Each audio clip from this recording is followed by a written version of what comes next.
आपको लगता है आप सब जानते हैं, ये कहानी सब कुछ बदल देगी। एक समय था जब लोग नकली गुरुओं के पीछे अंधे होकर चलते थे। जिसे भी गुरु बना लिया उसी के कहे को धर्म मान लिया। लोग अपनी मेहनत की कमाई, अपनी जिंदगी, सब कुछ इन बाबाओं के चरणों में चढ़ा देते और बदले में मिलता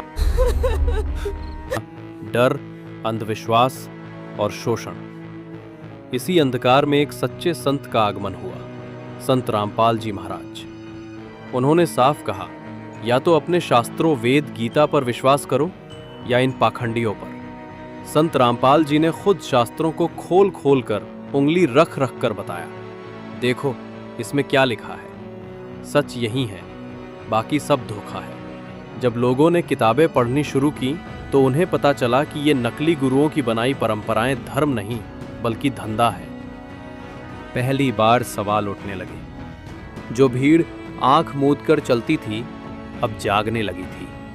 धीरे धीरे लोग संत रामपाल जी के शिष्य बनने लगे। उनकी संख्या बढ़ती गई।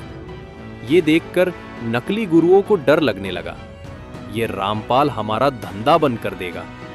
उन्होंने अफवाहें फैलानी शुरू की, झूठे मुकदमे, गलत प्रचार।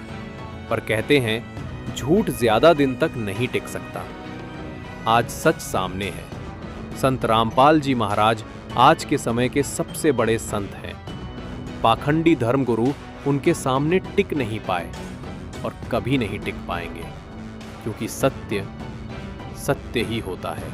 वीडियो के आखिर में हम आपको कुछ ऐसा दिखाने वाले हैं जिसे आप अनदेखा नहीं कर पाएंगे। चाहे कोई नरक में जाए या बर्बाद हो जाए, इनका तो बस अपना धंधा चलना चाहिए। इन्हीं पाखंडियों ने आपके पूर्वजों को, आपके परिवार को और आज भी लाखों लोगों को गलत राह पर डाल दिया है। चलिए एक बार संत रामपाल जी महाराज के अनमोल वचन सुनते हैं। आपने मूर्ख बना रहे हैं ये संत, नकली लोग जो संत हैं, इनके पास वो जड़ी नहीं है जिसे तुम्हारा पाप कट जावे। अब इन सभी का एक ही विधान था। एक तरफ तो डंडोरा पीटा करते हम वेदों अनुसार बता रहे हैं, यजुर्वेद में ऐसा लिखा है, अथर्ववेद में ऐसा लिखा है, संस्कृत बोल देते।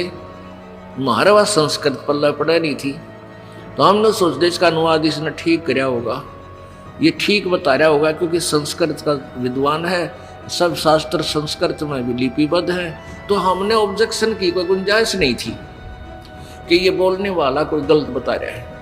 तो ये क्या बताया करते कि पाप नहीं कट सकते, परमात्मा की साधना से पाप नाश नहीं होते।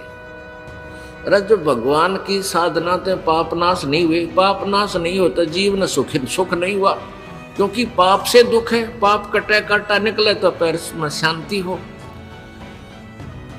तो फिर परमात्मा की साधना की आवश्यकता ही समाप्त हो जाती है। परमात्मा नाम की कोई चीज नहीं रहे विश्व में, इसका नाम और निशान मिट जावे, ऐसी परमात्मा के पास पावर ना हो।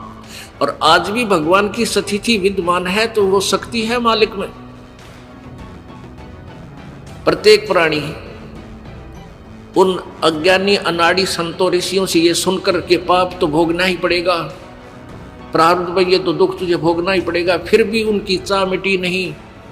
वो हारे नहीं, दूसरे संत के पास जाते हैं, तीसरे पर जाते हैं, क्योंकि उनको पता है कि परमात्मा में ये पावर है कि वो अंधे न आंख दे, रोगी न स्वस्थ कर दे, निर्धन न धनवान बना दे और रंग को राजा बना दे और राजा को उल्टा पटक दे।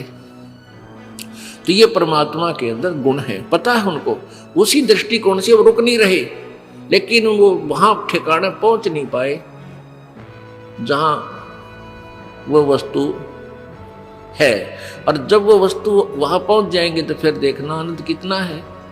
पर्वत पर्वत में फिरा कारण अपने राम, राम जैसे संत मिले भाई जिन सारे सब काम। लगता है कि ये सच्चाई सबको जाननी चाहिए, तो प्लीज़ चैनल को सब्सक्राइब कीजिए और इस वीडियो को शेयर करके किसी और की आंखें खोलने में मदद कीजिए।